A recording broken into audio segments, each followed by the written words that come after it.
Évangile selon Matthieu, chapitre 3. À cette époque-là parut Jean-Baptiste, qui prêchait dans le désert de Judée. Il disait: Changez d'attitude, car le royaume des cieux est proche. Jean est celui que le prophète Ésaïe avait annoncé lorsqu'il a dit: C'est la voix de celui qui crie dans le désert: Préparez le chemin du Seigneur, rendez ses sentiers droits. Jean portait un vêtement en poil de chameau et une ceinture de cuir autour de la taille.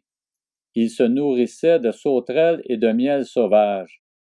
Les habitants de Jérusalem, de toute la Judée et de toute la région du Jourdain se rendaient vers lui.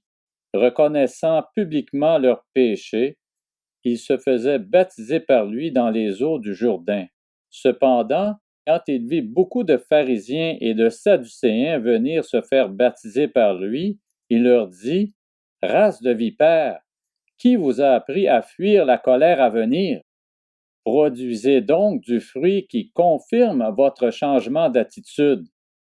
Et ne vous avisez pas de dire en vous-même: Nous avons Abraham pour ancêtre. En effet, je vous déclare que de ces pierres, Dieu peut faire naître des descendants à Abraham. Déjà la hache est mise à la racine des arbres. Tout arbre qui ne produit pas de bons fruits sera donc coupé et jeté au feu. Moi, je vous baptise d'eau en vue de la repentance, mais celui qui vient après moi est plus puissant que moi, et je ne suis pas digne de porter ses sandales. Lui, il vous baptisera du Saint-Esprit et de feu.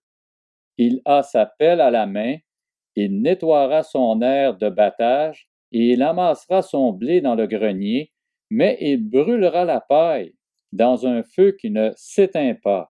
Alors Jésus vint de la Galilée jusqu'au Jourdain vers Jean pour être baptisé par lui, mais Jean s'y opposait en disant: C'est moi qui ai besoin d'être baptisé par toi, et c'est toi qui viens vers moi? Jésus lui répondit: Laisse faire maintenant, car il est convenable que nous accomplissions ainsi tout ce qui est juste. Et Jean ne lui résista plus. Dès qu'il fut baptisé, Jésus sortit de l'eau. Alors le ciel s'ouvrit pour lui, et il vit l'Esprit de Dieu descendre comme une colombe et venir sur lui. Au même instant, une voix fit entendre du ciel ces paroles: Celui-ci est mon Fils bien-aimé, qui a toute mon approbation.